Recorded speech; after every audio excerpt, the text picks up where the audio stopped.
Hello bachcho, let's read the question. The question says, a fully charged capacitor has a capacitance C. It is discharged through a small coil of resistance wire embedded in a thermally insulated block of a specific heat S and a mass M. If the temperature of the block is raised by delta T, the potential difference V across the capacitance is. So there are four options are given and we will have to choose the correct one. Now, what is the key concept of this question? So the key concept of this question is capacitance, capacitor.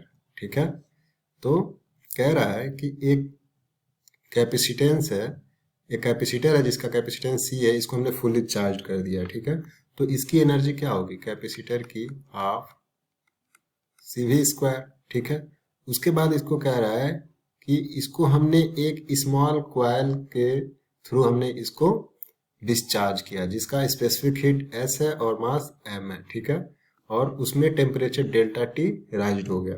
तो इस time जो energy heat energy होगी वो कितनी होगी? H equal to M into S into delta T. ठीक है, ये हो गई हीट एनर्जी. अब कंजर्वेशन ऑफ एनर्जी के अकॉर्डिंग, कंजर्वेशन ऑफ